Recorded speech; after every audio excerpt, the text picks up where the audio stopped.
All right. Stephen 3, Leibo. 2, 1. Dr. Stephen Leibo. Dr. Stephen Leibo. Dr. Stephen Leibo. What was that? Dr. Stephen Leibo works. Is it? Okay. All right. So you are a professional. That's always a difficult question. Professional. Yeah, that's the question. I'm a professionally curious person. Professionally into the titles, I'm a professor at Russell Sage, professor of international history and politics. But for me, and I heard a professor once say that the nice thing about being a historian is you can study anything. Because the only thing history is like studying change over time. So I teach mostly courses on the modern world, but I also teach this incredible range of classes from things like the climate crisis and the challenge of energy conversion. I teach one class which is really exciting that is called Big History, and it's literally a history of existence. It starts with the Big Bang, works its way through the creation of stars and solar systems, the creation of the solar system itself, the Earth, flows into the origins of life, the origins of hominids and Homo sapiens, and it ends with a major focus on artificial intelligence. So basically, I just do an incredible range of different kinds of things that I find interesting.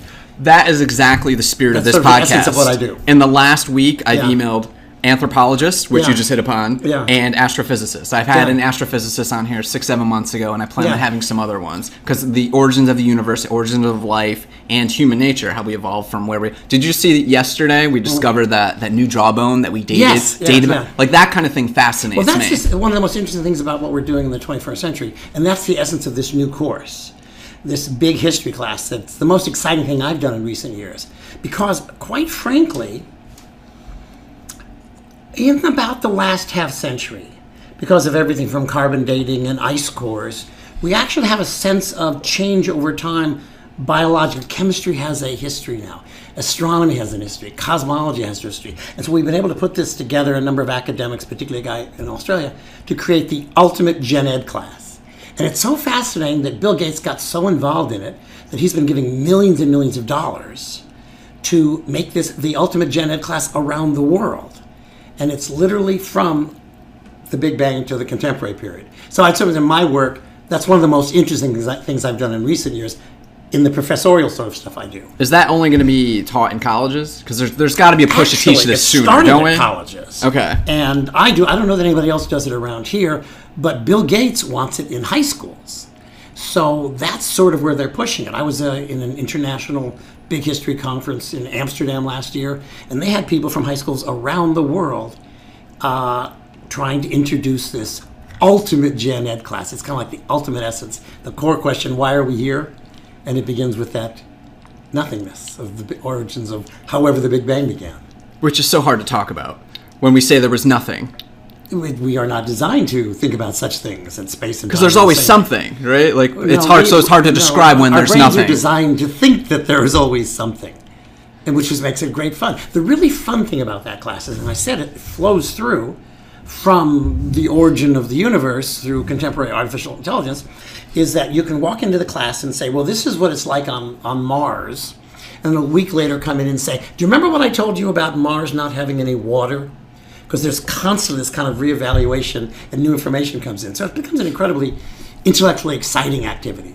And I think we're hitting this at the right time, right? Like the time feels ripe for this because it seems every other week we're discovering something new about our universe. Overwhelmingly, yes, absolutely. And we couldn't even have done that because until recently, we had no sense of change over time on things literally from chemistry and biology. But now we have that sense. Genetic drift is also change over time. So we can do a course we could never do before and explore things we've never been able to really explore and connect. Academics decided some years ago that this was anatomy and this was biology and this was economics. But this is a course that allows you to show the flow of existence itself. Fascinating stuff. So that's probably the most interesting thing I do recently. I'm counting down the days until we get the James Webb telescope put up there. I can't wait. I actually have a friend who works my cousin at NASA. Was one of the people who was designing that thing. I had her at Sage just last year, and that was her doctoral work on the James Webb thing. So we just literally had Lisa Walker, my cousin, here speaking about it a few months ago. So we're thinking that the idea behind that telescope is that we're going to see further back in time or further away. The only real-time machines we have are by definition, telescopes. Telescopes are time machines because it takes a long time for that light to get us. I mean, we even look at the sun, and we're not looking at the sun. We're looking at the sun 8 minutes ago. Yeah, that blew my mind when I started getting into astronomy and astrophysics about a year and a half or so ago. I'm like, wait, 8 minutes? Okay, so it took me actually several readings. I had retraining my brain to understand what the heck that meant. It just takes a long time. Even light takes a while to get someplace. Like this, it's that far away. Yeah. I tell my girlfriend all the time, I'm like, she's like, I'm late. We're running late. I'm like, don't worry. Time doesn't exist. It's an illusion. It's not real. Because all this, even this conversation, there's no such thing as now, technically, right? Like this light takes a while. Just before now. Correct. Like right now. I'm not even looking at you. It still takes a while for this light. Yeah, for the light to hit our faces, the photons to enter our eyes. But we're also living in this extraordinary time period. The 21st century in many ways is different from anything we have ever experienced before. And younger people, and I'm dealing with young people who are facing challenges that are not only more than any other community has ever faced, but more predictable. And that is an extraordinary kind of responsibility to be working with students at this point. What do you mean predictable? Well, in the past, someone like me could be saying to students, well, there might be a war. There might be an economic downfall. There might be an earthquake. There might be, some other cataclysm. And these things come and go. But in one case, we're dealing with the challenge of the climate crisis. And this is much more mathematically, chemically, physically predictable. It's not a question of we might have this war, we might have this economic, but we are incrementally, and in some elements moving faster and faster, toward an incredible challenge that humanity has never, ever faced. We're dealing with the ultimate irony of human existence in the 21st century. And if you just think about what's going on, human beings have been around for maybe Homo sapiens, maybe 250,000 years. 95% of that time was a period of wandering around in small groups that knew each other, hunting, gathering, mostly scavenging. That's the vast majority of human history in a very erratic climate. And then what happened? After the last ice age, we're pushing 10, 12,000 years ago, the climate stabilized. Humanity is in a circumstance where they don't have to walk around as much to find food. It's a richer environment. The agricultural revolution develops. Civilization emerges because we have that extra surplus food. And with that extra surplus food, we can make that better tool, better weapon, better hieroglyphic. The essence of civilization is the essence of climate stability about 10,000 years ago. And what emerges a few thousand years later is, ancient Sumer, which is not all that different from 17th century France in terms of basically how they live. And then what happened? About the end of the 18th century, having spent all of our existence living off of the energy of the living, our bodies, food, caloric energy, slaves, big animals, we embraced the energy of the dead. Fossil fuels. Fossil fuels gave us this massive explosion of more energy, more power. It gave us the entire modern world. And there was just this one little oops thing, that burning fossil fuels are undermining the stability that created civilization itself. I mean, it would be funny if it weren't so tragic. I mean, civilization exists because of a stability of climate. Water levels have not risen for thousands of years. Modern civilization gave us everything, and it's now taking everything away. It's undermining that which created civilization in the first place. And we're moving into this period of incredible, the greater, erratic, a destabilized global climatic system. That's one core thing. The other part is artificial intelligence. And artificial intelligence is moving us to the point where humanity's ability to figure out how to earn the money they need for buying lunch is increasingly being challenged. So I've got students who, in all other generations, this might happen, but we have these two major challenges that are moving forward to challenge younger people in the 21st century. They're both much more absolutely predictable and create a much more precarious effort, if you're young, to try to navigate some kind of successful future. I cannot think of another generation who had such challenges in front of them that were so much more obvious and predictable and not random. This feels like we're living in a historic time because we know these things. And it's coming. It's here. Absolutely extraordinary in these two totally different circumstances. And yet we have never been in that kind of situation that is so existential. And we're talking, what, in the last 50 years this has become an idea. When did IBM become, and computing? 50s, 60s, 70s is when... Well, I remember being in third grade, Yeah. and actually I remember in first grade, the first time I sat down at a computer, and for some reason the teachers thought I was clever, and they chose me to teach other children how to use the computer. They're like, "Oh, Doug, you're fine. You seem like you catch on to things. Here's the computer." They gave me a quick tutorial, and I was sitting there teaching other kids how to use a computer. And I thought, I don't understand this. I don't know what that is, but it felt like a moment. Well, like, my situation is really very different. I was born and raised dead center of what you call Silicon Valley. I went to high school. I went to Homestead High School, where Wozniak went. Actually, Wozniak went to high school at the same time, where Steve Jobs went. The first time I saw computers were in the 1950s. But the computers of the 1950s, and of course they go back a few more decades before that, were tools to manipulate data. But by the time we get to, and I was using the internet before it was even the ARPANET. I used to work at Stanford in the 1970s, and we would like type into the early pre-ARPANET, I would type in show users. And 12 people would come up and we'd send a message to number 6 and things of that sort. Just in the school? Well, or regional? Because it was even earlier. It's like before the ARPANET was created. So it could have been in the school, but it could have been in Chicago. I was at Stanford. It could have been Chicago or Champaign-Urbana. But so I was sort of there at the beginning of the computer revolution. By the time you start getting the networking emerging, really by the early 1990s, going from computers to network computers, it's really about the mid-1990s that we start entering this new universe where that which was once foreign is familiar, that which was once distant is local.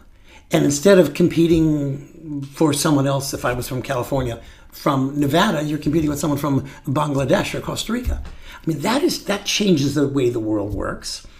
And that has just built up faster and faster and faster. I mean, my son works for the world famous Google DeepMind. So I've been watching this computer revolution. So both of these two things that are happening are absolutely extraordinary. This is a time like no other. Is this a race to get of who gets there first? You're talking Google DeepMind. We have IBM with Watson. That's still a thing, right? I'm not that much of an expert on Watson, but as far as I understand, Watson was manipulating data. Computers until very recently were able to hold lots of data or crunch their way through mathematical possibilities in playing chess. But where we are in the 21st century now is computers that are not just doing math faster than we can, trying the possibilities faster, but are teaching themselves and thinking through and making more intuitive decisions. The AlphaGo that you've heard so much about. AlphaGo. That's exactly what pops into my mind. That is exactly what I'm talking about. That was a documentary I saw fairly recently. You ever seen the documentary? I think it's on Netflix. I saw it Tuesday night. All right. So fresh in your mind. Well, my son was one of the founders, the original scientist of that company, so I know about it before it existed. No kidding. Yes. And what did we learn from that? From the documentary basically says, we think that the computer AlphaGo started thinking and doing things. It was doing something that was intuitive, thinking through how it might win, rather than simply, much more quickly than a human being can, think through all of the phenomenal number of possibilities and decide this is where that chip should go. It's actually thinking and playing with itself for a very, very long time in order to be able to do that. But it's going to a very, very different level. And an awful lot of human work isn't all that intellectually demanding. That's where it gets questionable, right? Yeah. So is it really thinking? Is it really thinking, or is it just us projecting on the computer AI AlphaGo that's what it is thinking like us? Like that's where it gets a little confusing for me, because there is so much just personal human input. It's all human input. Well, you're going back to the Turing thing. Yeah, exactly. Do you know? Yes, exactly. Well, the question is, does it matter? Is it accomplishing the same kinds of things that our reflection accomplishes? I mean, it's not going to think the same way we do, but lots of things think so. So I guess in my sense, we're in this situation which could not be more challenging, fascinating, and terrifying. A disruption of the physical relationship we have with the physical environment. And I mean, we have a little bit of an agreement. We're here in Troy, New York. We have this agreement that Troy's going to be over here and the Hudson River is going to be over there. And there's been some agreement on that for some time. And all of those things are up for grabs now. In that sense, then this other thing of how do we earn money when increasingly robo-sourcing offers the opportunity for employers to have a much more cost-effective way of gaining profits in manufacturing goods. I mean, Ford would have told you at the beginning of the 20th century that you've got to have large numbers of customers to buy your products. That's sort of the way capitalism works. But the initial thing on the part of an employer is going to be, how do we produce those goods without someone who has to pay, takes vacations and medical care, which hollows out the employers. And then now we find people in artificial intelligence thinking, well, let's see, we have to have the guaranteed income or something like that. I mean, these are core questions. Our relationship to the physical environment and our relationship to how we house ourselves and buy lunch. This is a very interesting. It's a time, I must tell you. And I don't think of another time in human history where it was probably better to be my age than yours. And that has got to be incredibly discouraging. You think discouraging? Because we have problems. But every generation seems to have their problems, right? But this one seems beyond. Problems. But for the last 10,000 years, we've had a reasonably stable physical environment to interact with, crises here or there. The rug is coming out from under that.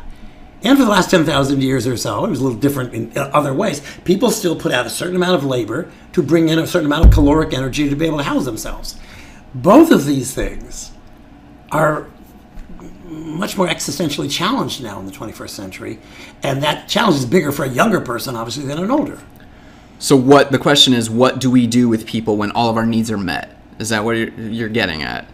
No, I don't. Is that when robots are doing everything, when AI is taking care of all of our food, all of our housing, like what is are we getting to what is the point of money? What is the point of working for money? I think we'd be very lucky if we got to that point, because we've got to figure out a way. Because one is inexorably happening. Robo-sourcing, automation, the new Amazon store that just opened up a couple of days ago.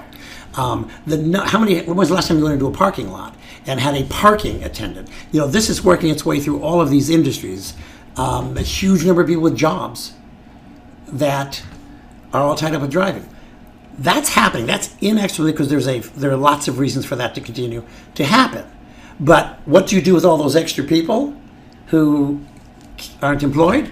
That requires an enormous social, economic transformation. Human beings are not very good at things like that. That's a real decision making. The other one is kind of momentum. It would be nice if we get to the point of what's the meaning of life, because we can already pay our rent. All right, so you're scaring me that it's terrifying to be younger than you. Yes. So please, keep giving me the sage advice. What do we do? Where do you see this? Human nature is one of the big hurdles we have to get over, right? Well, it seems to me that the most important thing is to have a conversation about both those things really soon and to deal with them. I mean, you take the climate crisis, for example. We have to do two different things. We have to mitigate. We have to do everything we can to reduce the amount of greenhouse gases that are going into the atmosphere. Extraordinarily important, because we don't want to keep pushing this disequilibrium of the heat balance in the entire planet. We have to mitigate nonstop. But on the other hand, we waited too long. The time has passed. It has already begun, which means we also have to very, very consciously think through, how are we going to adapt to a dramatically changing environment? And you can't do any of those things, regardless of what it is, unless you recognize the problem exists. And we have a huge number of people who haven't realized how existentially demanding these challenges are. And of course, we have a new administration who's trying to the best way to describe the new administration in the United States would be as if Woodrow Wilson decided in 1912 that he was going to do everything he could to protect the jobs of all those horses that used to be out in those streets 100 years ago. And that's really where we are. So in some ways, we are fighting ourselves, even as some of us are trying to move forward on these core issues. But there's no general, really, really broad public discussion of either of these incredible challenges. And so a lot of what I do is kind of dealing with that, at least the professorial sort of stuff that I do. It's very confusing time. It just in the past 5 years or so, It's been very confusing, especially the last 2 years with our new president and just the guy who's like, okay, we're going to drill everywhere now. Like go ahead, drill offshore. Go ahead, drill in the parks. There's no more parks. Guess what? It seems like people aren't taking it seriously enough, and then we have all these additional distractions. But on the other hand, if you do think about the election, we had 3 people. Obviously, large numbers of people thought Hillary Clinton was marvelously qualified. But what was the single thing that Hillary Clinton had going for her? Phenomenal level of experience, which was also the single worst thing she had going for her. Because you had very large numbers of people that are feeling a greater uncertainty. It's globalization and automation. They often spell it China, they spell it China. But all of these things are happening. And Bernie Sanders and Donald Trump were feeding off of that dissatisfaction. I mean, in general, we've been doing well, but the fact of the matter is, there's an awful lot of people who are already experiencing these changes. And Bernie would blame it on the 1% and the corporations, et cetera, and Trump was blaming it on China or things of that sort. But they were feeding off of a sense of people being nervous and scared and insecure. And the real problem that Hillary had was that the nature of her campaign and her background was tied up with the momentum of the president and the status quo, and all of that was negated. So they defined it differently, but Bernie and Trump were talking to the same kind of anxiety. And those are very, very real. I mean, in the last century, if you were born, say, I don't know, in 1975 or something like that, and you were the dumbest American or the dumbest German or the dumbest guy in France, you still had a better chance of living a good life than the smartest person in China and India. And the 20th century worked well for countries like the United States, particularly so. But by the time you got to the end of the 20th century, with the computer, the internet revolution, the ability through zeros and ones and binary numbers to push work all over the planet easily and quickly, the advantages that the old industrialized countries had melted away.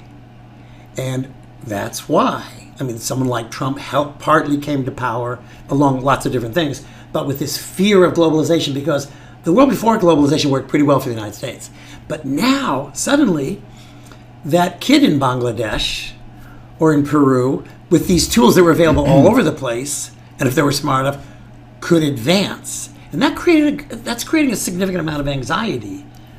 That's one piece of what's happened. There's a lot of other pieces of this, but people are already feeling that concern, and it was a big chunk of 2/3 of the most important people who ran for president last year.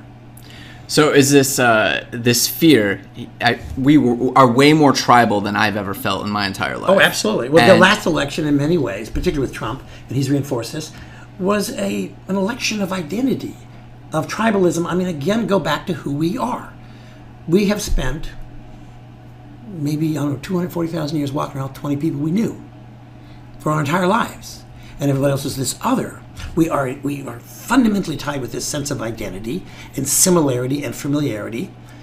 And those things have been threatened in a globalized world, challenged by climate change and geopolitical explosions that are connected to those types of things, massive refugees, huge numbers of refugees on the march. And when you see those numbers of refugees moving into Germany, you see an Angela Merkel who can't get a government going again because she was somewhat too open to those people. We see a Brexit that was tied up with fear of immigrants. You have a large number of people who are on the move, and no matter how sensitive you are, no matter how sympathetic we are to the arrival of large numbers of refugees. The bottom line is it threatens identity. And you could not expect that not to happen. We saw Trump play off that, Brexit, Merkel's problems.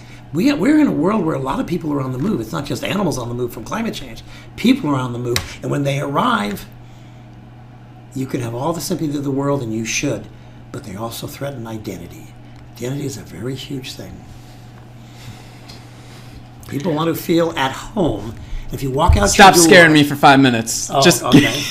Well, we can talk about other things. No. No, please keep. Yeah. No, that it is all thoughts that we should be taking seriously, and all of it's real. But we don't talk about it enough on a large scale. We're specifically our country. Like every day, our news cycle seems to be every 5 hours or something new. We just move on. Move on. We're caught up. We don't have conversations. This particularly dramatic narcissistic personality, but we're also, not surprisingly, a part of the momentum, and Trump fed on this, the Republicans fed on this, is this kind of reactionary idea of going back to this period somehow where things were more familiar. That's never existed. Oh, no, it never existed. It's never existed. Yes, but there's never probably been a human society that didn't look back at a wonderful time, a Garden of Eden kind of time, the ancient Chinese, the period of the Duke of Zhou. People like very, very much the Renaissance, to look back at a time which they see as being more attractive than the current reality. Now, this is a big part of the human experience. While this began to change in the 18th century, where that perfect time got moved, it got moved to something called the future. It emerged in the idea of the scientific revolution, the idea of progress, and that the great time is not in the past, but by virtue of scientific advancements, it's about the future. So there's been quite a momentum of this over the last couple of years, but when you start going back over the last couple of generations, the future started to look a little uncertain. It wasn't Gene Roddenberry's Star Trek. It was more the Brave New World, or a world where medical advances seem to create new problems, or modern medicine is only dealing with things that have tied up with modern problems and things of that sort. So we're starting to, we've lost the nostalgia thing. We move toward the progress, and then this cynicism of progress. What's the new movie coming? Blade Runner. Yep. That's the future, Yeah. but that's not Gene Roddenberry's future. All these things are kind of playing out, but there's a big chunk of what we're seeing is that identity. What is America? And America's changed an awful lot in the last couple of decades, and in a system that we have, this federalist system, where more rural places with fewer people have an extraordinarily greater amount of influence than they should have in a pure democratic system, we've had an awful lot of reactionary nostalgia that saw the rejection of people like Obama and those kinds of changes he represented. So there's a big piece of a kind of nostalgic reactionary element. They're going to drag us somehow back to the world they think existed on Donna Reed in the 50s or something like that. Have you ever been to Alabama? I have been almost every part of the United States except the very, very deep South. Louisiana to Florida. That's the one part I haven't been to. And I'm very interested in going down there, I must tell you. One of my best Probably friends... because I read John Grisham novels all the time. All right. Yeah. One of my best friends lives in Alabama, and I talk to him pretty much every day. Yeah. And I visited him 5 or 6 times in Dothan, Alabama, deep south. Gets really deep. It's a different world. It's totally. Time warp. I mean, I've been on the Georgia, Florida, Louisiana, but that's the last little piece. Those are like the Arkansas, Alabama, Mississippi. I've been wanting to go for a long time. It's a different planet. World. It's a completely different planet. When he first moved there, he was born and raised in Connecticut. Yeah. And when he first moved there, he's like, dude, these people down here are very unusual. They still call it the War of Northern Aggression. He's they still don't let go of that stuff. There's kind of Confederate flags everywhere. He's like, it's kind of weird. But over time, he's been living there for 15 years. Yeah. He's kind of, I don't know, I feel like it's a assimilate or die kind of mentality. He's kind of adopted everyone around him perspective of the world. Big Trump guy. Him and his buddies are... People do that all the time. The survival. I feel like he's did a lot of it for survival. People have a very strong need for community. We are very much a social animal. And when you're with a group of people and they're like, you want to fit in. I mean, there's always the lone person and the maverick and stuff like that. But as a general rule, people want to feel comfortable.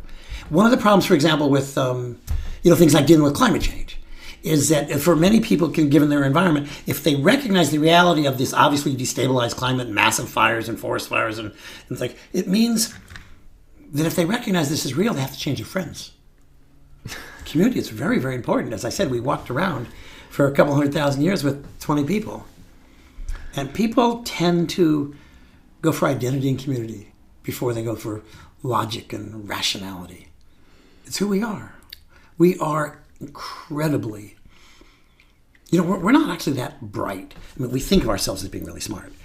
But there's an awful lot of basic behaviors, intelligence tests, matching things, memory things, mathematical kinds of things that, figuring out, remembering, moving, finding patterns and things of that sort that we're not particularly good at, and that gorillas and chimps can beat us at. So even our advanced brains are not that impressive. You know what we're really good at that they can't do? We are the animal that copies. We copy from other people that we perceive to have prestige. We are the ultimate social animal, which means also that even if our brain says that the Earth is going around the sun, or the sun going around the Earth, we're much more interested in agreeing with the people around us who we respect. So this cognitive resistance, is this just something that, how do we get over these hurdles? It's not who we are. We're wired to be incredibly obsessed with what other people are thinking and who they are. Most of our conversation is about gossip. We are this ultimate. I mean, Aristotle said we're, this social animal, but it's 1,000 times beyond that, and even more than other animals that are incredibly similar to us. We just feel in tune. And people, for example, who have almost the most problems in society, Asperger, people, Austin, what's the one thing that they have? In so many ways, they seem completely normal and functional and everything else. But what is the big problem they often have? Reading other people. Reading other people is at a core of our existence. And when we can't do it, it's an impediment that can be incredibly difficult. Just reading other people. Because if we're going way back, this used to be, if nobody ever wanted to be the guy kicked out of the tribe. Is that good. Like, you would die? You would die, get eaten by a bear, a pack of wolves or something. You had to stick and assimilate to that pack of 20 people. Think about, these are not teeth that are useful for defending or killing. These are not fingernails that are claws. Animals can run, much faster than we can. We are incredibly useless creatures for survival. We only have one real fundamental survival mechanism. It's working well with others. And we coordinate activities. And we can remember what we learned and we carry it on to the next generation, building up. The essence of our accomplishment is being able to build up knowledge over the generations. That's who we are. In every other way, we're kind of pitiful. We are. Everything seems very petty. A lot of our disagreements seem very petty to someone like me, and probably you too. Like the things we're arguing about. Like, we can't say this Mr. Donald Trump dude, the whole Russia thing, he lies day after day after day is a lie. How come certain people can't see that these are lies? Sure, but they don't see it because people see from behind their eyes. Light comes in or photons go into your brain. But your brain processes what you see, and it decides what that means, what it is. So we see from behind our eyes. We're not all that rational, and we interpret things based on things that are already in our head and plug it in. And that's just the nature of who we are. But on this question of people being very petty, I think it's more than people being petty. People are, by definition, phenomenally connected to other people. And everything we accomplish, an enormous percentage of everything we have accomplished as a species, has been our ability to interact with others. A piece of that might be being petty, but it's all about interacting with others. And sometimes it's successful. By definition, we wouldn't be here. We wouldn't become this species that's turned into the locusts of the planet Earth because we didn't cooperate well. We have. That is who we are, even if it breaks down all the time because of human failings in that interaction. But we are, by definition, that is who we are. So we're not evolving fast enough. is what it seems like to me. This technology, the ideas, the recognition that we are killing our planet, we're killing each other. Right now, as I would say that our technology, the technology of artificial intelligence as it relates to jobs, and the technology of disrupting the heat balancing the entire planet is advancing very nicely. But we are still ourselves.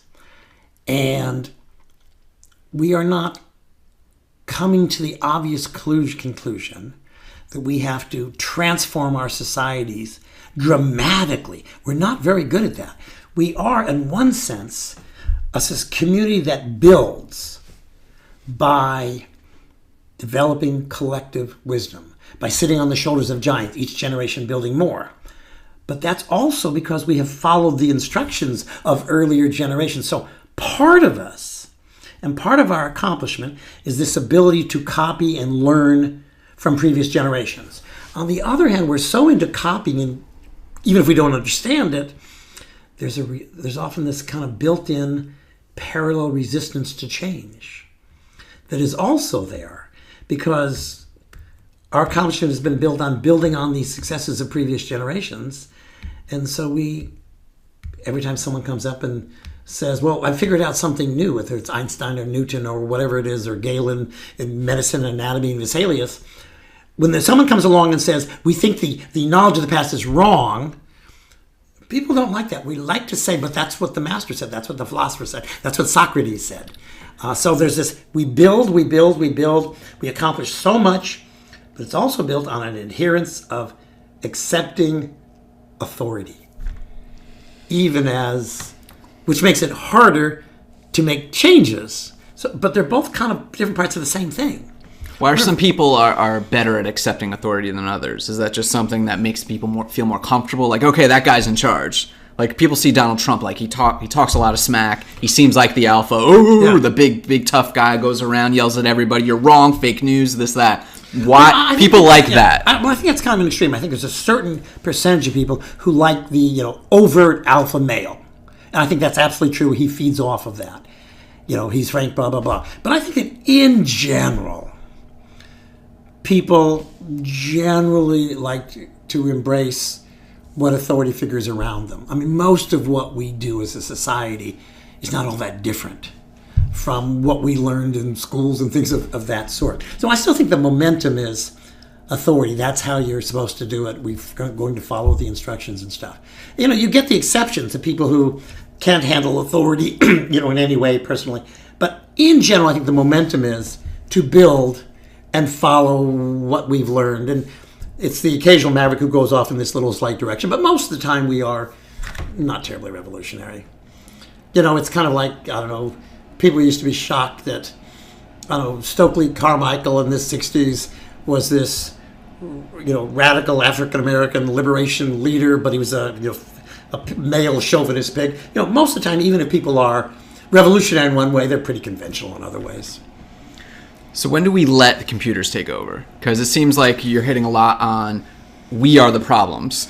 Our human nature, our flaws are something we're not going to change. We're not going to evolve fast enough to catch up to deal with the problems that we have now. Well, the way we evolve is really, we haven't biologically evolved all that much. We evolve culturally and all these other things in these new forms. No, I think that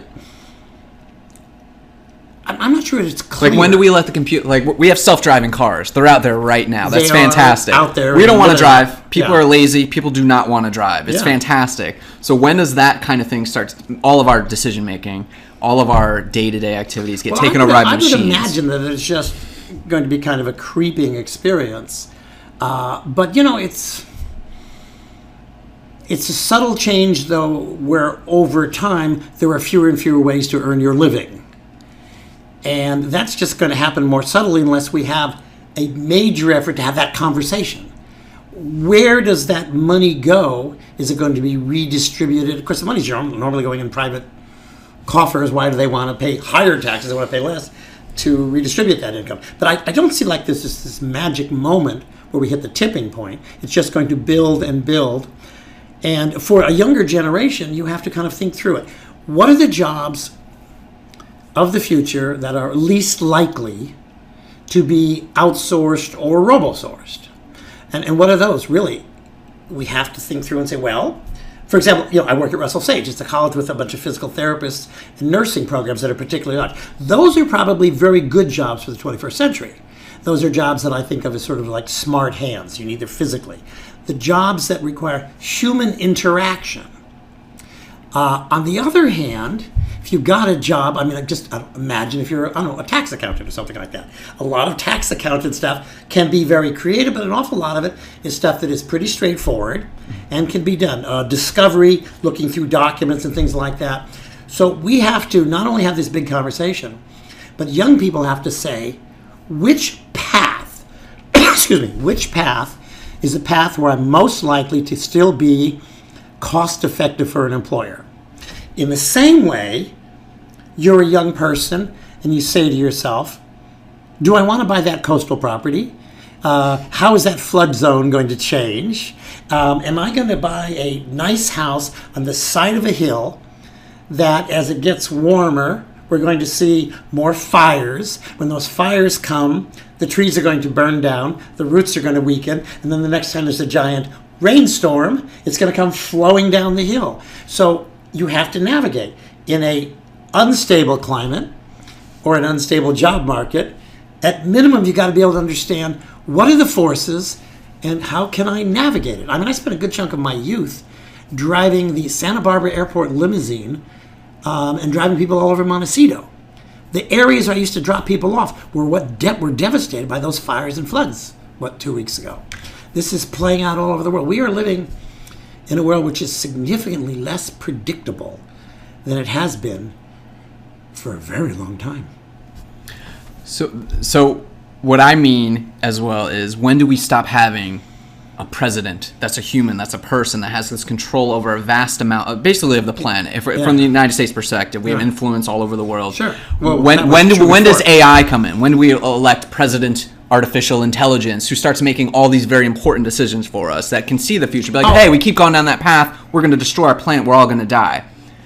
I don't see that kind of thing. AI is going to play out in a more formal, piece-by-piece economic circumstance in terms of the employment market and how we live our lives. I don't see that sort of thing playing out in terms of formal political decision-making, but in terms of the real core experience that we have as a life. It'll probably affect us much more.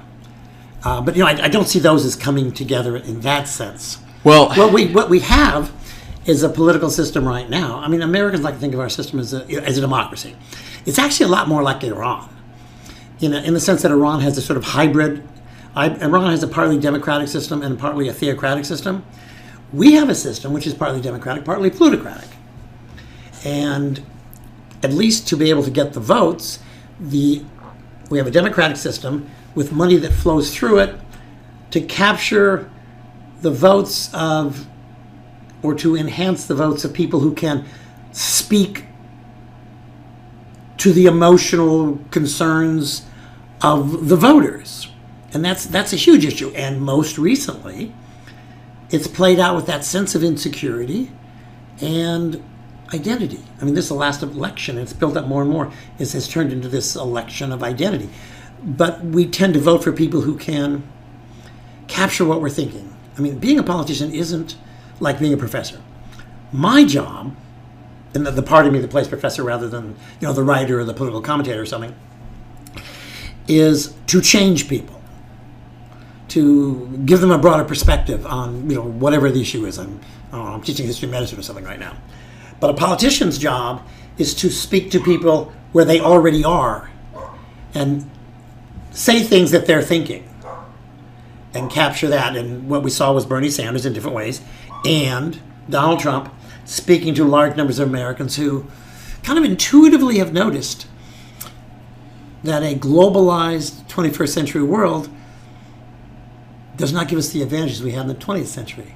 And they have a hard time seeing themselves in that and world. And what I find particularly kind of scary is that I would say through most of the 20th century, the problems that we faced were the kind of social sciencey, humanities kinds of problems that were within the bailiwick of the kind of people, lawyers, business people, military types, that we tended to elect. But the challenges of the 21st century are challenges which are much more high-tech.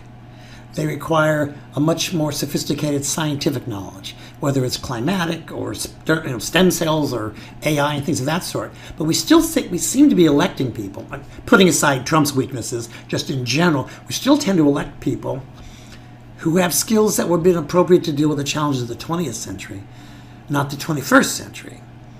And of course, the voters don't have that same sense. I mean, of that lack. You know, I mean, one of the things I always find interesting is that, you know, people like to think of Al Gore as the person who was really in a political position of pushing climate change, but it really wasn't. He was later. It was Margaret Thatcher, conservative British person who first started talking a lot as a leader of a country about climate change. Do you happen to remember what Margaret Thatcher did for a living before she was a politician? No. She was a food chemist. A food chemist? She's a chemist. Okay. Angela Merkel is a physicist. Xi Jinping has a degree in chemical engineering from Tsinghua University. Other countries have done a better job of putting people in power who have the intellectual tools to understand these scientific challenges of the 21st century. We tend normally not even to do it. I mean, we get people who are like, you know, self-taught, you know, Bill Clinton, obviously overwhelmingly, someone like Al Gore, who I know to some extent, or an Obama. Trump is off in a different planet. But we still don't tend to put people in power. What have we got, like 2 PhDs in Congress? Yeah. And that's kind of frightening. It's pretty sad. So many of the challenges. What's Justin Trudeau? What's his background? Because he's a well-spoken guy. I've heard him talk Very, about very AI. I do not know what his... Interesting enough, Obama's obsessed with AI. But, no, I don't know what Trudeau's background was, just in terms of education. Yeah. He's at least a well-read person, is what it seems, or at least he reads really well. Whatever's on the teleprompter. The best educated person I've ever met in my entire life, I've spent a lot of time around him, is actually Al Gore. I've worked with him on and off with his climate reality project for about 10 years, and so I've spent a massive amount of time. And he's probably the only person I know who is phenomenally knowledgeable on almost every. He's like a walking encyclopedia. It's quite fascinating. But even that was self-taught. His degree was in government or something. Yeah. So where do we find these people, and how do we get them? How do we get those people to be in charge? Because it seems those people have so many other interests. Like you yourself are I've seen you've written books, nonfiction, fiction. I've seen your interviews. You talk a lot about politics, North Korea, everything that's going on in the Middle East, whatnot. But how do we get a person? How do we convince someone, not you, but because you gave up on us. You're giving up on my generation. Well, but no, how do we? Here's the problem. Running for office requires a very, very clear sense of soundbite generalizations to communicate with an audience from where they're coming from. Now, under the best circumstances, you can get someone who can make incredible generalizations and is not in the back of their head saying, oh, well, I really can't say that generalization, I'll make it more complicated, but then go into the Oval Office and recognize the world is more complicated. The ultimate expression of somebody like that was probably Bill Clinton. The policy wonk who could sound like Bubba. Then you had people like Al Gore, probably also very much Barack Obama, but he was in a different circumstance in 2008, who are also incredibly smart, but don't know how to dumb it down for the electoral soundbite. It's particularly bad when you have the person who can talk the soundbite and goes into the Oval Office and still thinks it's the soundbite, a Donald Trump, or you could say Reagan, but Reagan at least understood his limitations and brought other people in and wasn't threatened by having smarter people around him. But running for office requires you to spend an enormous amount of time saying things you don't really believe. I mean, you mentioned I do a lot of TV, radio stuff. Sometimes people will attack me or challenge me for doing that, because I have been willing to go into a television studio and in 60 seconds or 10 minutes explain what's going on in the Syrian crisis or something like that, or climate change. I mean, I'm willing to simplify things. And in some parts of academia, that's like prostitution.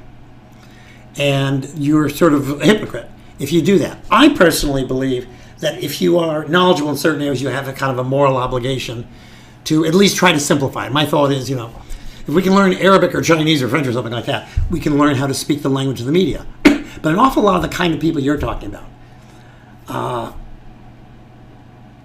wouldn't want to run for office. I mean, we are very lucky in this particular area because we have this extraordinary congressman, Paul Tonko. But you know what Paul Tonko was trained as? No. Paul Tonko is an engineer and went in NYSERDA. So we have a man with this great experience in parliamentary procedures, but who actually understands these technological issues that challenge us in the 21st century. And Paul has been very strong in things like climate change, water, things of that sort, because it's part of his world that he can read a graph. But most of the time, I think, those kinds of people, from engineers to scientists, they're trained to be so precise. And not to win popularity contests. And the nature of politics is to simplify and generalize. It's very hard to get someone. I think Bill Clinton's the best example of someone who could do both. Smart behind the door, but outside the door, hey guys, I eat at McDonald's. Like that was the big thing when I was in high school and Bill Clinton was the president. It's like, look at how cool he is. He's just like you. And we thought he was the coolest guy around. Bill Clinton ate at McDonald's and other things. Now we have a person who seems to be living on cheeseburgers or Big Macs. Yeah, but Donald Trump is a whole nother universe of what's going on. It's not. It doesn't seem like. It certainly hasn't. Our government, our political system hasn't kept up with the pace of the rest of the world, with our technology, with our social and cultural changes, with our environmental changes. It seems like part of that is one kind of interesting thing about the United States. If you look at the modern world, there's basically one core question that has absolutely dominated the modern world, and that is the question: what should be the relationship between the government and the economy? Now, at the macro level, that's basically the difference between democratic capitalism or capitalism and the command economy of communism, each with a different answer on the question, what should be the relationship? In the United States, that's largely, there are other things, the difference between Democrats and Republicans on what should the relationship be between the government and the economy. In most of the world, you have a social democratic mentality, a movement that has rejected the authoritarianism of communism and the unregulated imagery of unregulated capitalism. And in that assumption, there is an assumption that the government is the only thing that represents the community of people, and their, along with other things, their economic benefits. And so the government should have a role in the economy to some degree, to move the economy in this direction or that for various social goals, from moving from fossil fuel energy to different other kinds of energies, dealing with social inequality. You've got the former command economies that have rejected of communism a total control over the economy, but they haven't gone to totally unregulated. So you've got a world of social democracy, you've got a world of former command economies that still think the government should have a role in the economy, and then you have the United States. And in the United States, you have one group of people who are from the momentum of Franklin Delano Roosevelt and the New Deal and LBJ and Medicare, Obamacare, Hillary, all that stuff, is an idea that the government, under certain circumstances, for various reasons, should have a role in the economy. But we've also got this other block that is the sort of classic economic, the government laissez-faire, the government should have absolutely no role in the economy. And so we fight it out and have battles here that would not be battles elsewhere. I mean, around the world, healthcare is considered a human right, the Universal Declaration of Human Rights. In the United States, it's an argument about, because that would be the government playing a role in the health economy, things of that sort. So we have a lot of problems in that area. One of the big reasons why we have such difficulty dealing with climate change is that the challenge of climate change is so enormous. And while individuals can make individual changes, only governments have the legislative and regulatory power to move a society quickly towards safer energy sources, which means that if you buy into the science of climate change, you're having to change your opinion on the role of government and the economy. And for a lot of people, that's a bridge too far. So this ideological thing And America is very different in that regard. And we define human rights differently than much of the rest of the world does because of that one core question that just keeps coming up and up and up constantly. What is the role of government? No, what should? What should? With those varying different answers. And there's this kind of spectrum that runs across it. In your opinion, which country is getting it more right? Well, I don't know that I have a particular sense of a government getting it more right, but it's certainly true that Western European countries, from France to Scandinavia, Germany, we see it similarly in Japan, have done a better job of getting a balance between the massive, productive, growth-oriented energies, and we can put aside the problems of growth, of capitalism and private accumulation of wealth, and the larger community good. Finding what is that balance. And then the United States. I mean, we are phenomenally behind on so many of measures of what might be considered a successful society. And that's very, very problematic. And it partly is because of this incredible battle that happens and plays out in the United States, which is so unusual on a kind of a global level. There is kind of an assumption that one of the responsibilities of government is to have a relationship for the betterment, to some extent, of the population. We have this in some parts of America, this very, very narrow idea that the only role of government is to keep us from being shot at by people with names we can't pronounce from elsewhere. And so we're fighting a battle that is less common elsewhere. Has that battle ramped up in recent years? Or our life is so short, right? Like, I've only really become conscious and aware of this battle of the past 10 years. Like, whoa, okay, these are problems. Not everybody thinks this way. Not everybody agrees that we need universal health care. Like, that, to me, that seems like it would be something we would all vote for, we all get unified behind. There have certainly been some people, since the turn of the beginning of the 20th century, who've talked about universal health care and things of that sort. But as a practical matter, until about 1990, universal health care in the United States was immediately defined as something to do with socialism, which was really communism, because Americans don't know the difference between socialism and communism. And so to suggest a universal health care was to suggest or to embrace some kind of leftist, Moscow-oriented idea. That's one of the main reasons why we don't see a real push for universal health care, and that failed until after the end of the Cold War. That's when you get Bill Clinton and Hillary Clinton trying, and it kind of happens. There was a little bit of a momentum toward these things as the U.S., Franklin Delano Roosevelt, tried to kind of catch up with the social momentum of social democracy after World War II. But in general, Americans think of things like universal health care as socialism, and they think of socialism as being the same thing as communism.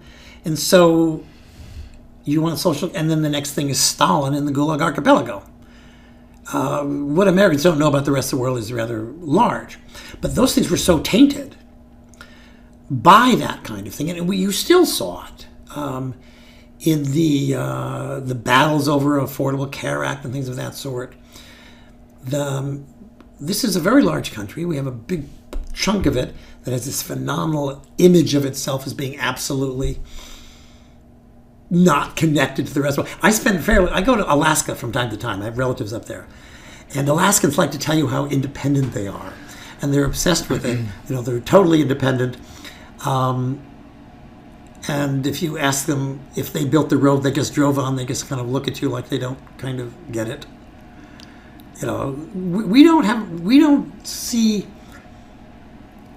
We don't embrace or even recognize the collective aspects of our responsibility to each other with this kind of image of the maverick that we think we are. We're a very interesting society. We are more individualistic in our image of ourselves. It's hard to define an American anymore. I thought I used to be able to as a kid. Yeah. And the last several years, as I've gotten older, I'm like, okay, no, there's no real sense of community. I don't know what binds us together. There never was much of a sense of community. but there was a kind of, if there was a sense of homogeneity. Okay. And we that look the was same. true. We look the same. We all had one God. But over the last half century, we've always been a nation of immigrants, but we were a nation of immigrants that at least physically were somewhat similar to each other. But it's become a much more diverse society, and large numbers of people have felt threatened by that. And that plays out a lot in the election, particularly the election that was particularly dominated by people in more rural, isolated parts of America, by the nature of the electoral college kind of phenomenon. But the 21st century is exciting and scary. It's very different. We're in history. We're always in history. What's the crescendo right now, though? Because it feels like this is going somewhere. When is that coming, and what is it? And your best guess? Dramatic change. A change that is coming so fast. I mean, I have to tell you, I teach a class on the climate crisis. I'm doing it right now. And things have already happened that I was saying, or from my studies, would not happen for decades. I mean, I gave a speech out about a block from here next to Uncle Sam statue over there where the bus station is, about 2007 on the Hudson River coming out and, flowing into Troy. I was thinking, the 20s or something, the 2020s or something like that. It had already come out by 2011. Almost everything that climate scientists have been saying for years about things that are likely to happen in the future, further down from us, are already beginning to happen. I mean, the great drama of Al Gore's Inconvenient Truth, with the waters flowing through lower Manhattan, and people were attacking him, and there were the cartoons and things of that sort. Yeah.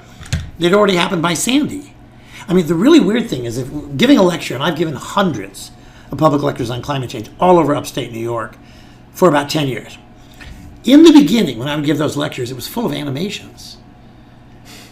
And then I could give the same lecture with images of massive, powerful storms, mudslides, fires, desertification, all these things that we play out with climate change. And I might have to change the slides, I don't know, every 6 months. And then it was like every month. And now I find that when I'm trying, I got another talk coming up in a couple of days, that every single time, even if it's only been a week, that I have to give a talk on climate change, I'm not showing a flooded New York City in 2015. It's like, what happened last week? I mean, over the last couple of months, a good chunk of my native state has been in massive fires, from the Santa Rosa fires, and that whole area that's been devastated, to Santa Barbara, floods, fires. You can't even keep up with the examples around the world. We are moving at a speed of challenges that are just unprecedented. The thing that scares me most is that there's a resistance to wanting to change.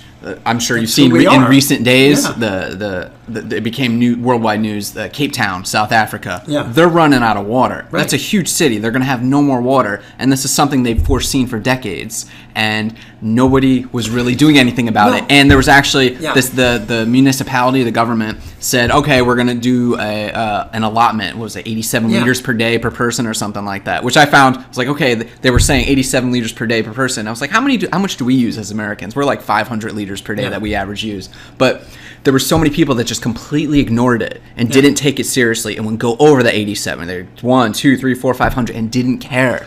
And now they're like, there's crap. There's a couple of different things happening with that. On one hand, I'm 68. Okay. When I was born, there were maybe 2.8 billion people on the planet. Okay, we're pushing 8 billion people, and an enormous percentage of people on the planet are living in an artificial environment of the thing we need most to live, which is water. Now, historically, putting aside climate change, where we got water with a hydrological cycle, and the water came down and it rained and it filled the river, or it hit the mountains, and the mountains flowed down into the river. We took the water out, or we blocked it up and we took the water out, and that's where we got water. And a little teeny weeny bit, we would drill a little well or something like that. But in the course of the late 19th century, the petroleum revolution, we developed this much more sophisticated drilling material. and drilling stuff. What we've been doing in the 20th century and the second half of the 20th century is applying that drilling technology, going below the surface. Now, there are various kinds of aquifers you hear about all the time.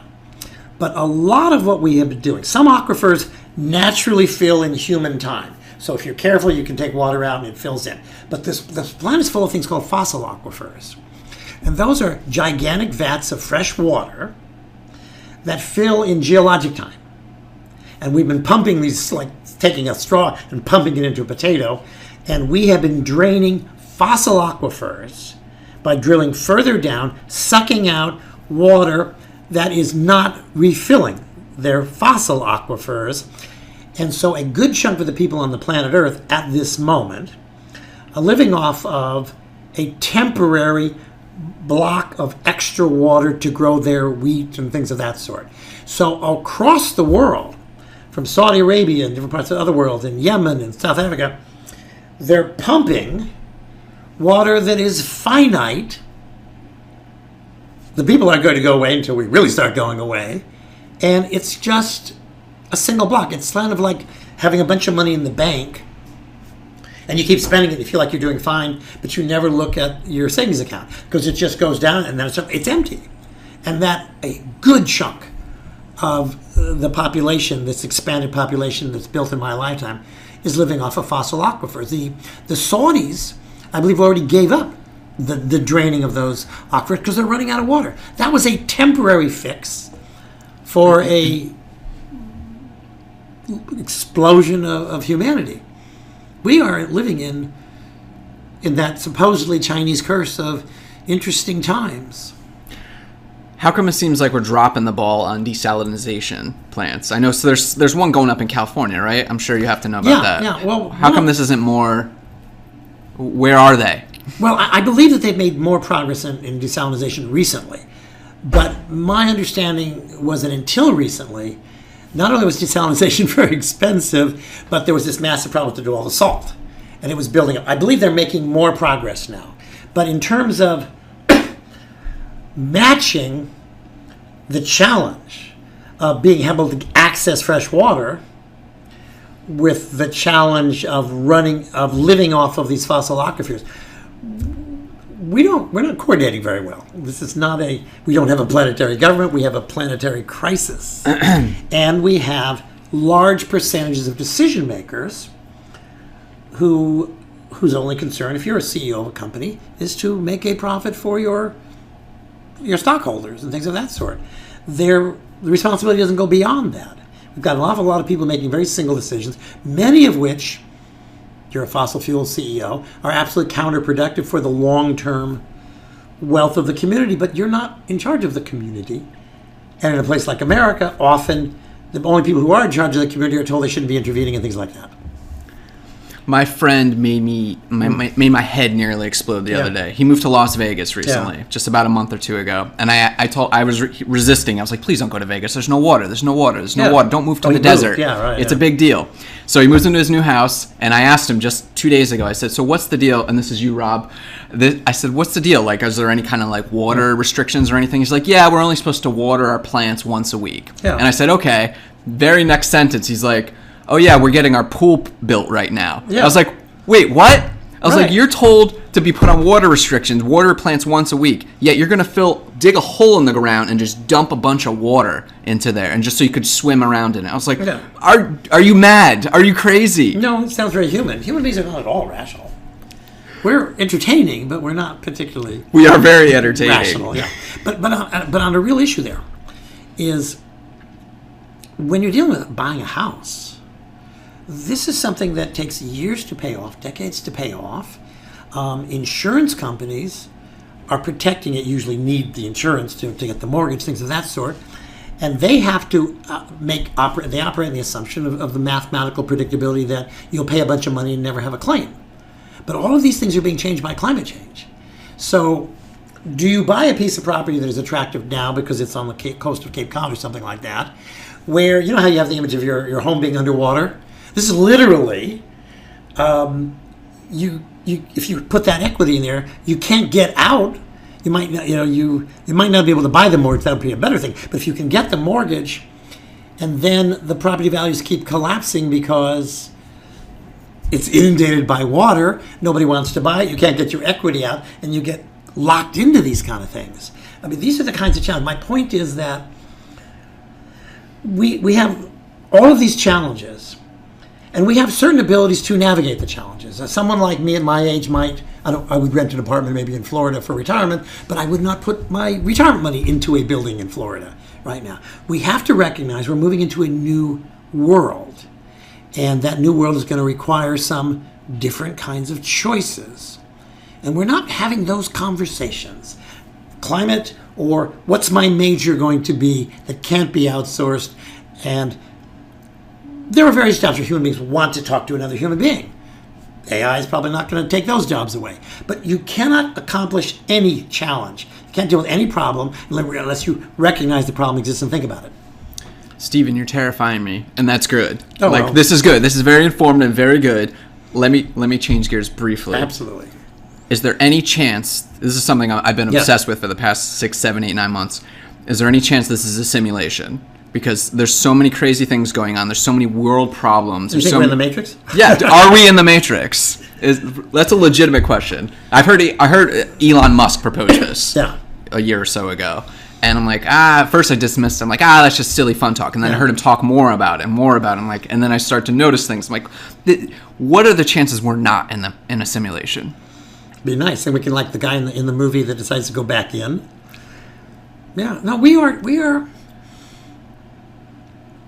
eating our way through the resources of the entire planet Earth, and we have an economic system that exacerbates the eating away of those resources and the disequilibrium of the planet. I mean, there's a reason for the word ecology and economy being, connected, in terms of a linguistic sense. But no, the challenges that face us are extraordinary, and there's not 1 billion of us, but there's 8 billion of us in an economy built on consumption and growth. We need a couple of extra planets. And that challenge is just overwhelming. I mean, it is a very different world. It's hard, we just as Americans, far fewer Americans have pensions. And they're expected, though it's not structured to allow that to happen very easily, to build up massive amounts of money so they'll have some money in retirement at the same time that college is getting phenomenally more expensive. The challenges that I think that are facing people, particularly younger people right now, are of a kind of a different order than what people faced when I was, young or something like that. And that's always true, but I think it's more true now than it has been in some ways in the entire experience of humanity. And is this about managing population? Does that seem to be why this problem is? Well, population is a huge challenge.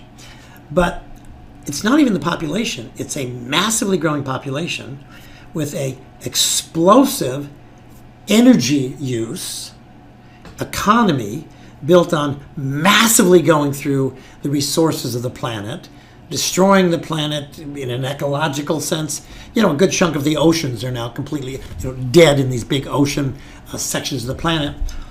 And it's kind of that combination of forces that are coming together that are really unprecedented. And that's why it feels like a simulation to me. Because this is not the world of my childhood. This is not the world of your childhood. This just took a hard left turn somewhere. Childhood, with the exception of books like Brave New World or maybe even 1984, was still Gene Roddenberry's It's Getting Better and Better.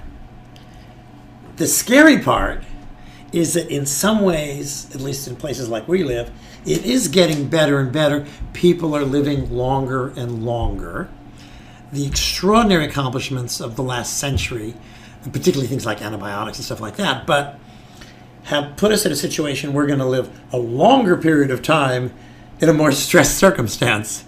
if that medical system breaks down, we won't have that problem. But people are living this longer time. We live in interesting times.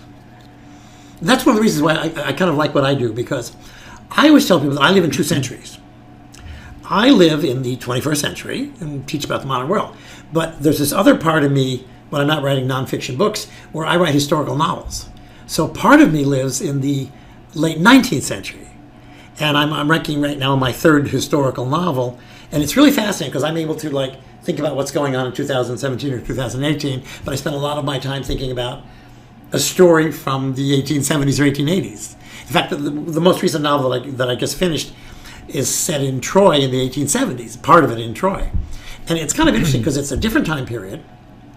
But on the other hand, a lot of it in this new novel is about the Chinese Exclusion Act. And going back to what we said before, an election in 1880, which was largely around who was loudest on insisting on excluding the Chinese who might threaten our jobs, and a presidential political system where the campaign was designed to use the politics of identity and economic insecurity to win votes for the presidency. Imagine that. And I found myself in the last year writing this thing about the election of 1880 that was built around something that seemed awfully much like November of 2016. History repeats itself, right? Well, no, it really doesn't. If it repeated itself, people like me would be, extraordinarily successful. Maybe echoes is the right rhymes. word. Echoes. It Okay, rhymes. History right. rhymes. It doesn't do it exactly, but the parallels are phenomenally familiar. I'm probably more aware of this than other people, because not only do I have this good knowledge of world history, but I've spent my entire adult life as a television, radio, talking head, newspaper column, and these are all recorded digitally, where I have found myself. Well, let's see. Gorbachev was just overthrown, right? And I get a call 6 a.m, what TV say? What's going to happen?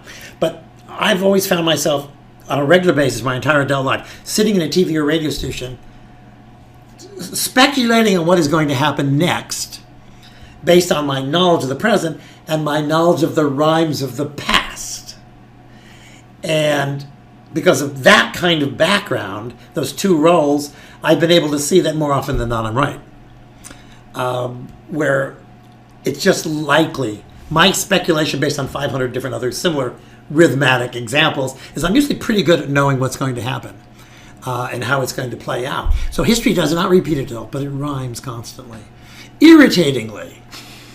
Because in the end, what's the main player? Homo sapiens, who are moved by their physical, sexual needs for love and anger and food and comfort and warmth. It's still the same being with the option of human ranges. And so, yeah, you're worried about the Chinese taking your job in 1880, you're going to vote for Blaine. Or something like that. So how does this end? How does this end? Yeah, how does this end? There is no end. It just keeps getting more and more interesting. And we just hope enough smart people are born to help figure this out? Because Well, most of us are dumb. First of all, there is no question that these 2 paths I've mentioned, AI and climate change, are not going to stop. And they both are phenomenally transformative. It's moving us into a range of challenges that are different. I mean, human beings are not going to go away. We are incredibly adaptive. But will we be able to successfully support the number of people on the planet that we know now with these changes? That's very, very doubtful.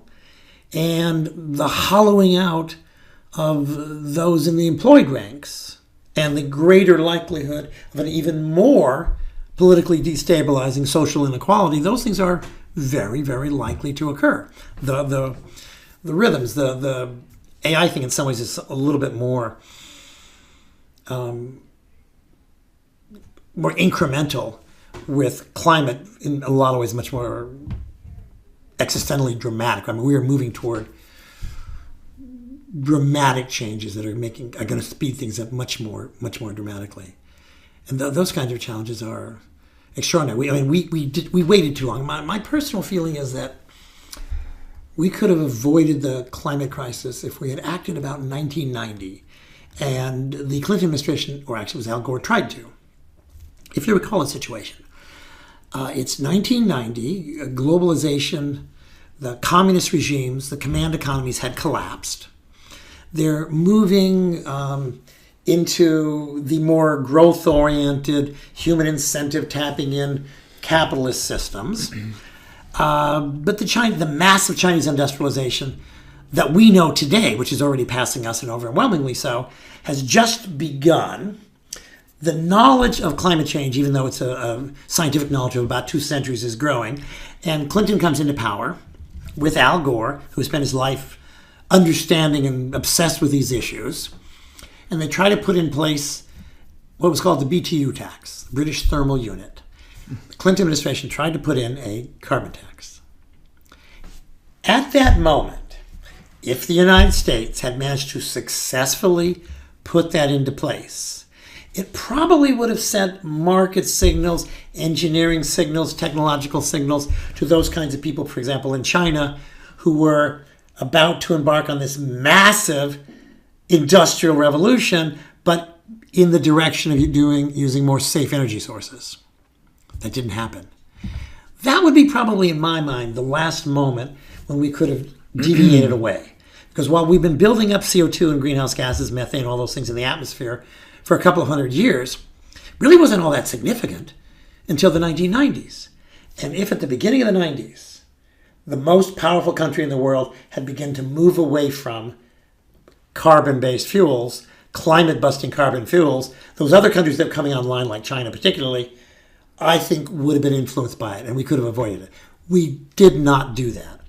So we are moving into an era even as we are trying to deal with the mitigation of what we have done, with the only planet we know of that we can survive on, we have to phenomenally adapt, not to a new climate. It's not like New York's suddenly going to be in Florida, but a constantly changing environment. It's not a question of pulling back 5 feet because the oceans are going to come up, but is it 5 feet and then 6 feet and 7 feet and 8 feet?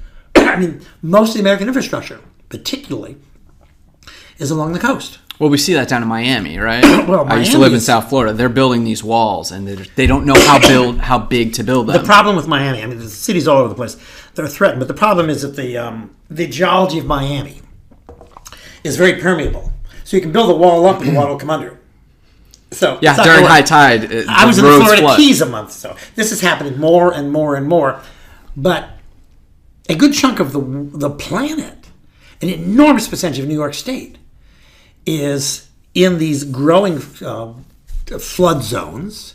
A huge percentage of the entire eastern seaboard is phenomenally threatened. We're going to see massive migrations of people. We're already seeing those kinds of things. Our relationship with our physical environment has been relatively stable.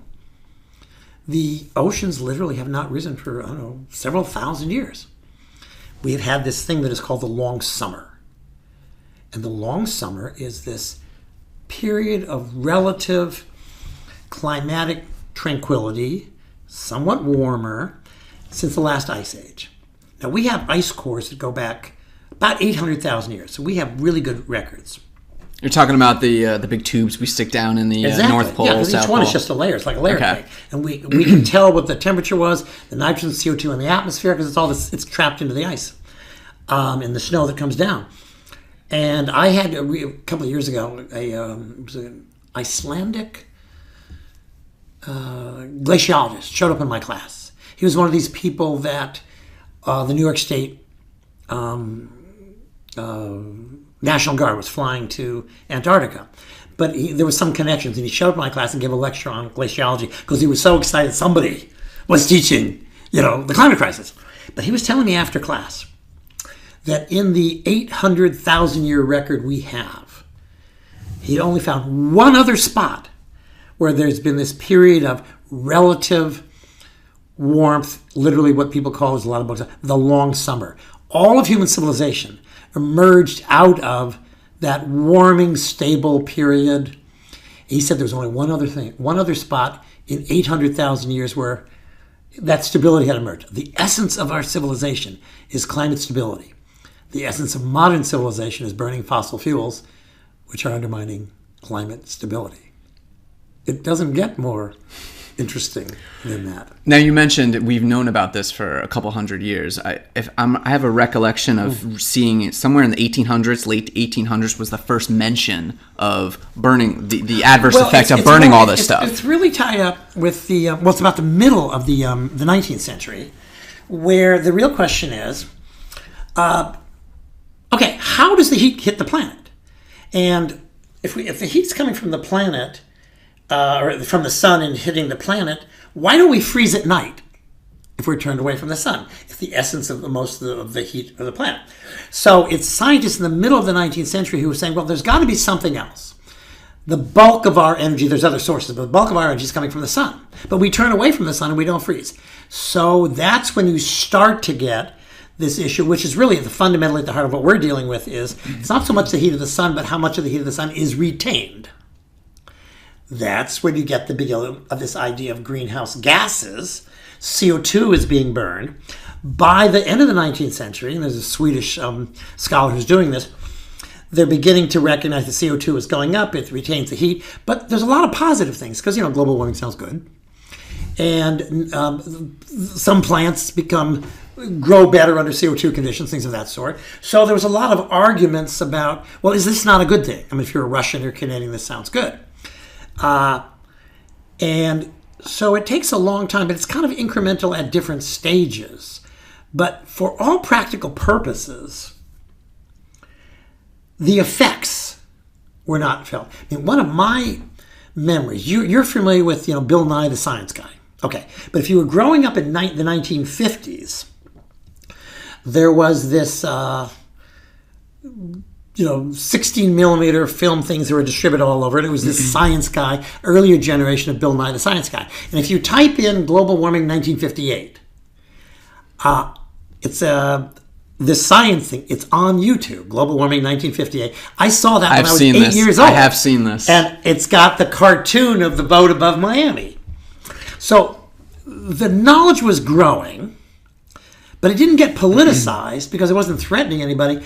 And the actual impact of climate change, as a practical matter, was not really hitting, I think, in a lot of ways till about 20 years ago, because it starts building up even more. And there is a time lag, just as if I put another sweater on right now. If I added another, I would not be instantly warmed, because the sweater has no warmth coming from it. It's just retaining the heat of my body. So the second sweater would make me warmer in a few minutes. There's a time lag between the greenhouse gases going up. So we've been in a situation where in the course of the 20th century, there's more and more greenhouse gases going up, but there's a time lag. The greenhouse gases adding to warmth. Last part of the 19th century, or excuse me, the last part of the 20th century, China and India, particularly China, are coming on board, but there's still a time lag. In my own experience, as somebody who started lecturing in public on climate change maybe 11 years ago, in the early years, that was particularly difficult, because while it was happening around the world, it wasn't really happening much in the 48 contiguous U.S. states. So it was very, very abstract. Unfortunately, though, 5 or 6 years ago, with around here, Hurricane Irene and Lee, and then Sandy, where we were getting hurricanes that were devastating Vermont, for example, then it started becoming real to people. But so a lot of the prices building up, particularly in the U.S., of the damage, where we've gone through these massive fires in the West in the last few months, or the troika of Harvey, Irma, and Marie, they're all really very recent. It's building up dramatically so. I showed in a class the other day. There's a wonderful film on YouTube called Earth 2100. And it's got talking heads and animations, but they use a gimmick to help people understand the nature of the climate crisis. It's a young woman born about 2006. And it's a cartoon character, but she's telling the story of her life till the end of the 21st century, as she's moving around the U.S. and dealing with the climate crisis. Now, ABC News, normally not an organization that would create a cartoon, created this on the eve of the Copenhagen talks in 2009. What is really fascinating about that, aside from the gimmick of looking back, is that they're projecting throughout And then in 2025, and when I was 40, and when I was 50, et cetera, all these things that are happening. But if you watch it in 2018, Earth 2100, an enormous percentage of the things that they are projecting to happen much further out have already happened behind us. All the talk of climatologists being wrong on different things. In some ways, one of the core things they've been wrong about is true. They've been wrong, but they've been wrong about the speed this is happening. It's happening much faster than anyone imagined. Do you think part of it is the way how the terms we use? Because this has become politicized. The terms global warming and climate change. As soon as you I talked to my buddy in Alabama. He doesn't believe in those. He thinks he dismisses it. Those are liberal ideas. They're made up. I don't believe them. Absolutely. I feel it's something with the way the words we use. Why don't we just call it pollution? Like, everybody can get behind pollution. Hey, we should stop polluting. Stop burning all of this crap. But actually, large numbers of people used to agree. Al Gore used to talk about it years ago.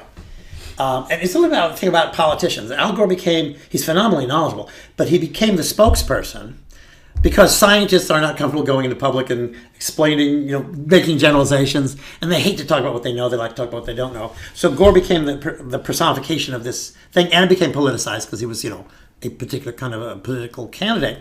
But Gore used to talk all the time about global warming is a lousy term because, first of all, it sounds good. Outside today, it sounds good. Global warming is caused by burning fossil fuels, which creates global warming. But global warming, which is the phenomenon on the planet, doesn't uniformly create warming around the planet. It creates a destabilized climate. That's why, for a long time, people were simply calling it the climate crisis, to get away from this idea that sounds good. And global warming is the cause, but the effect is a destabilized climate. And more recently, and you've been hearing a lot of politicians using that word, doing exactly what you did, just calling it another kind of pollution. So you are absolutely right. There is that thing. But again, like so much of science, things about global warming are kind of counterintuitive. For example, an obvious thing, from where I live, the Earth appears to be completely flat, and the sun is going around it. Science tells us no, even though the evidence is obvious to me. The strange thing, the famous story of Senator Imhoff showing up with a snowball, in the Senate and things of that sort. Yeah. But global warming can create more snow rather than less. You remember 2014, Boston, completely mountains of snow? Yeah. Because the only thing that matters is the temperature. Warmer air can create more, hold more water. So if the temperature is 10 degrees, can't hold too much water. But if the temperature is 31 or 32, but it's below freezing, you're going to get more snow rather than less.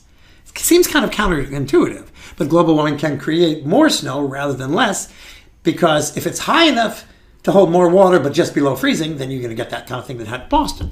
Or this thing we've been hitting in the last couple of years, where the enormous heating of the Arctic is, as it's warming, is destabilizing those bands of northern Arctic air, and they're dropping down. So a lot of things that science is often like that is kind of counterintuitive to our limited ability to perceive reality. We call it warming. Everybody expects things to be warmer all the time. Yeah, but you're saying, warming is really in the same category as the cold. A warming planet creates a destabilized climate.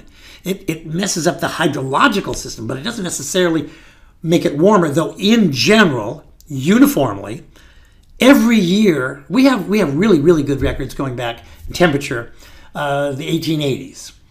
And every year for, like the last 15 or 20 years, every year has been among the hottest 10 years ever. They're not always one hotter. They're like 14, 15, 16, I think, were. 17 dropped down a little bit. But in general, the planet is warming dramatically. But in regional spots, no, often it's quite different. So you're saying people just see what's out their window. Well, but then there's another problem, because an awful lot of climate change is what we experience on a regular basis. I mean, we see snow, we see extremes.